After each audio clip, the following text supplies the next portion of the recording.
Phase 4's launch has brought some really exciting updates that have shook up SOD as we know it.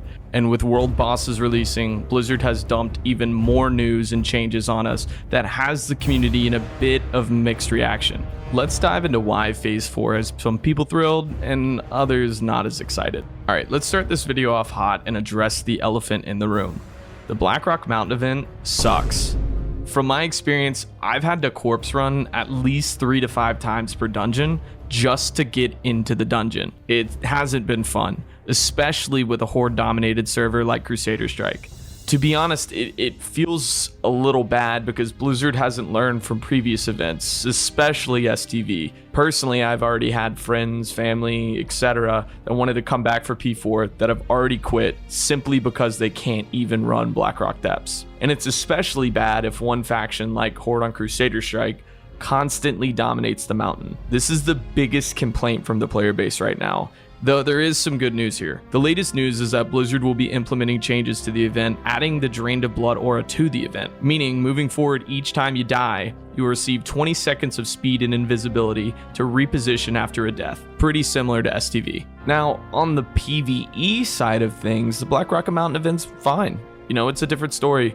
There's no honor gains outside of Blackrock Mountain, which means there's not a whole lot of griefing while doing the quests. And the quests themselves are easy, especially if you group up, and provide decent rep and gold. Thumbs up on this side. And now let's jump into dungeon farming. Dungeon farming has had its ups and downs for me, but the tarnished Undermine Real vendor has been a good way to get meaningful upgrades like rings, idols, and bags. And now base set items for the 0.5 questline. I'll cover this later. It's been a nice solution for those that are unlucky with RNG, and at least provides some rewards as they continuously run dungeons, though my opinions changed a bit from the new news. Again, cover this more later.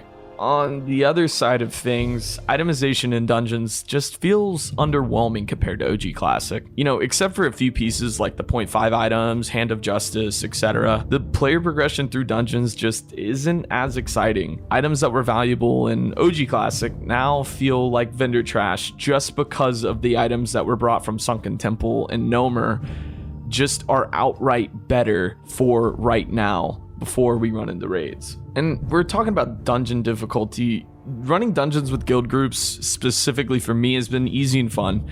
We've done most of everything except for Demon Fall Canyon, as I haven't had the chance to run it because I'm stuck farming my boots in Lower Blackrock Spire.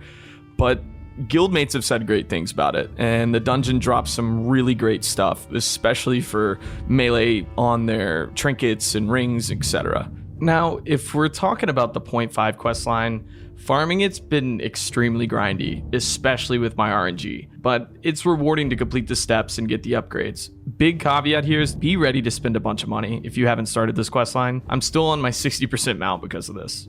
Now, with that said, there has been some huge changes Blizzard just announced about the items for the base set of the 0.5. Specific pieces will now be available for purchase from the Undermine currency vendor when the world bosses release. The prices in these Undermine reals will be head, chest, and legs will be 50, shoulder, waist, and hands, feet will all be 25, and the wrists will be 15. This is an interesting change because I know a lot of people have beat their head into a wall. For me, for example, I've ran Lower Blackrock Spire 39 times to get my boots.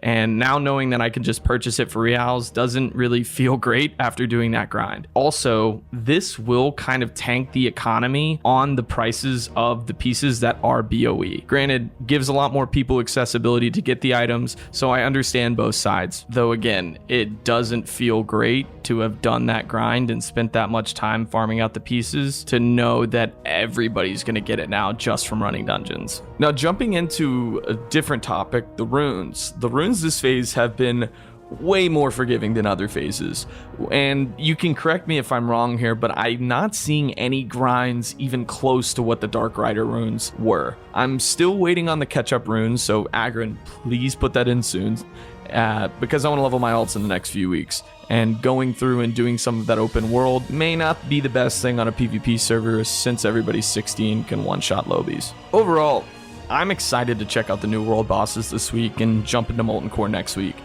And I've been happy with Phase 4 despite some of the issues. This has been the most fun I've had with the phase since Phase 1.